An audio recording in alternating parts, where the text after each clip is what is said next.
there, and welcome back to another Stellaris Dev Diary number 83, humbly called Capek Feature Roundup Part 1. But what it has is a leader max level of maximum 10 now. So no more 5 stars, it's 10 stars if you do it right. Then we have democratic election changes. Factions work together with actually who is elected. Then we have core sector governors. What about that? And vessel creation is much easier and much better to do for a subject-oriented playstyle. So let's get into details. Most of what is in these roundups will already have been discussed on stream or Twitter. There is a sum up, like people whose primary source of Stellaris information is the dev diaries are aware of what's changing, and we've had that. In the last week, we've talked about the vessel creation already. So what about the democratic election changes?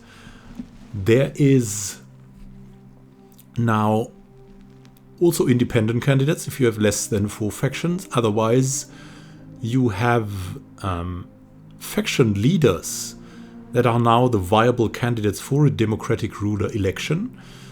And depending on their faction's influence, on their faction's members, they get a share of the vote. But, if you don't have free pops without full citizenship, they can still join factions now and support a candidate, but their support only counts for 1/5 of the amount that a full citizenship pop does when calculating the overall political strength and vote share of a faction.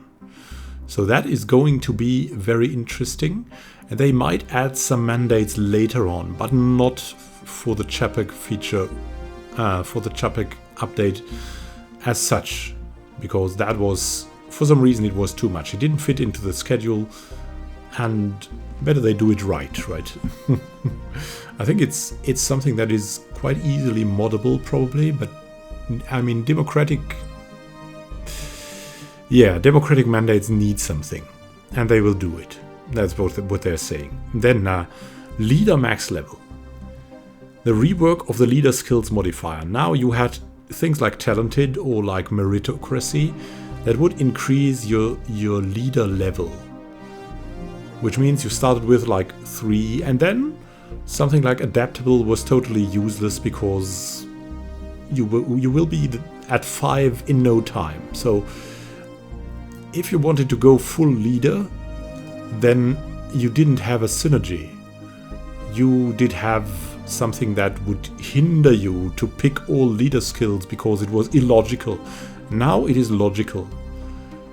You can increase through all the leader skills modifiers the cap to up to 10 with the right combination of traits, civics, traditions and policies, as they say. And then adaptable, or like the leader experience gain modifier, is far more valuable because then you have a synergy. You can reach max level 10 and you will do that faster, and that makes sense now. It makes sense. You can specialize in leaders now, in very good leaders, not only 5 stars, 10 stars. Really great leaders. I think that absolutely makes sense. It opens up a different playstyle. It's not only, hey, we have like 5 or 4 star leaders right out of the box, and we can like crap them like there's no tomorrow. There's no problem in that. It's not no more waiting for experience gain. It is very, very good leaders that are possible, and which makes more sense now also is leader lifespan then. Because otherwise, you had a 5-star leader and it would last longer. And that was it. Like, it would save you some influence. But this, like a 10-star leader that lives longer, that is much, much more worth, right? That is really great. So, next change is core sector governors. So the core sector has been changed that only a single governor is needed to govern it, rather than 1 governor per planet. Also, the effect of governor skill level has been changed to provide a direct bonus to all resource production in their sector, again back to that somehow, meaning that highly skilled governors are now a valuable asset that will significantly strengthen the economy of their sector. As you can see here, with building build speed as we were used to. I don't know if he has clear blocker time through a skill, but he has pop resource production plus 14%. Now he has 3 stars, 14%. How does that work?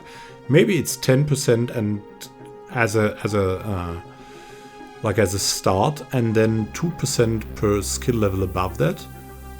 That could be it, right? It could be also something totally something else. It could be you have 0% and then you have 7% per star above 1. I don't know. It is a very valuable thing to have though now. It will boost the people who like to play with leaders, and I like to play with good leaders because it adds personality to the game. So, vessel creation. That's the last thing, and it's also very interesting. So what did they do? You can see here the menu. You can create a vessel, and this would be the leader species of the vessel. And this would probably then be the home planet of the vessel. So it is prominently displayed in the planet interface. It will allow you to release any non-capital planet you own as a vessel under the governance of any species of your choice that is present on that planet at the time of release. Released vessels will get your Empire ethics and authority, so a valuable ally, but will pick their own civics. In combination with other changes and additions in 1.8, such as reworking domination tree to be all about having subjects rather than annexing them, and the new feudal realm civic that lets you control far more vessels without having them rebel, this should make a subject-oriented playstyle far more viable. So it has something EU4-like, if you know that game. It is really a nice option. It is a very different playstyle that opens up, similar to the leaders that were changed, and also similar to the democratic election changes. This adds a lot more personality.